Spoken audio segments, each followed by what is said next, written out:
Hi ಎಲ್ರಿಗೂ. ನನ್ನ insta ಫೀಡಲ್ಲಂತೂ ಈಗ ಟ್ರೆಂಡಿಂಗಲ್ಲಿ ನಡೀತಿರೋಂಥ ವೈರಲ್ ಜಾಪನೀಸ್ ಚೀಸ್ ಕೇಕೆ ರೀಲ್ಸೇ ಬರ್ತಾ ಇರುತ್ತೆ. ಸೊ ನಾನು ಯಾಕೆ ಮಿಸ್ ಮಾಡಬೇಕಂತ ನಾನು ಕೂಡ ಟ್ರೈ ಮಾಡಿ ನೋಡಿದೆ. ಇದನ್ನು ಪ್ರಿಪೇರ್ ಮಾಡಲಿಕ್ಕೆ ಜಸ್ಟ್ 2 ಇಂಗ್ರೀಡಿಯೆಂಟ್ಸ್ ಅಷ್ಟೇ ಬೇಕಾಗೋದು. ಒಂದು ಯೋಗರ್ಟ್ ಆ್ಯಂಡ್ ದೆನ್ ಒಂದು ಲೋಟಸ್ ಬಿಸ್ಕಾಫ್ ಬಿಸ್ಕೆಟ್ ಬೇಕಾಗುತ್ತೆ. ನಾನು ಇಲ್ಲಿ ಹೋಮ್ ಮೇಡ್ ಯೋಗರ್ಟ್ನೇ ಯೂಸ್ ಮಾಡ್ತಿರೋದು. ಸೊ ಬಿಸ್ಕೆಟೇ ನನಗೆ ಅಷ್ಟು ಇಷ್ಟ ಆಗಲಿಲ್ಲ. ಸೊ ನಾರ್ಮಲ್ ಬಿಸ್ಕೆಟ್ ಥರನೇ ಅನ್ನಿಸ್ತು. ಸೊ ಇದನ್ನು ಪ್ರಿಪೇರ್ ಮಾಡೋದು ಹೇಗೆ ಅಂತ ಹೇಳಿದ್ರೆ, ಯೋಗರ್ಟ್ನ ಒಂದು ಬೌಲಲ್ಲಿ ಈವನ್ ಆಗಿ ಸ್ಪ್ರೆಡ್ ಮಾಡ್ಕೋಬೇಕಾಗತ್ತೆ. ನಾನು ರೀಲ್ಸಲ್ಲಿ ಹೇಗೆ ನೋಡಿದ್ನಲ್ವ ಹಾಗೆ ಬಿಸ್ಕೆಟ್ನ ಇಲ್ಲಿ ಈವನ್ ಆಗಿ ಯೋಗರ್ಟಲ್ಲಿ ಡಿಪ್ ಮಾಡ್ತಾ ಇದ್ದೀನಿ. ಸ್ವಲ್ಪ ಸ್ಪೇಸ್ ಬಿಟ್ಟು ಡಿಪ್ ಮಾಡಿಕೊಂಡ್ರೆ ತಿನ್ನಬೇಕಾದ್ರೆ ನಾವು ಈಸಿಯಾಗಿ ತಿನ್ಬೋದು.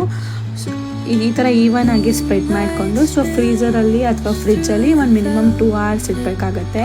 ನಾನು 2 hoursಲ್ಲಿ 10 times ತೆಗೆದು ನೋಡಿದ್ದೀನಿ, ಆಯಿತಾ ಚೀಸ್ ಕೇಕ್ ಆಯಿತಾ ಅಂತ. ಸೊ ನೀವು ಕೂಡ ಟ್ರೈ ಮಾಡಿ ನೋಡಿ, ಇದು ಚೆನ್ನಾಗಿ ಅನಿಸುತ್ತೆ. ಸೊ ಮೊಸರು ಯೋಗರ್ಟ್ ಆ್ಯಂಡ್ ದೆನ್ ಬಿಸ್ಕೆಟ್ ಕೂಡ ಒಂಥರ ನೈಸ್ ಕಾಂಬಿನೇಷನ್ ಚೆನ್ನಾಗಿತ್ತು. ನೀವು ಕೂಡ ಟ್ರೈ ಮಾಡಿ.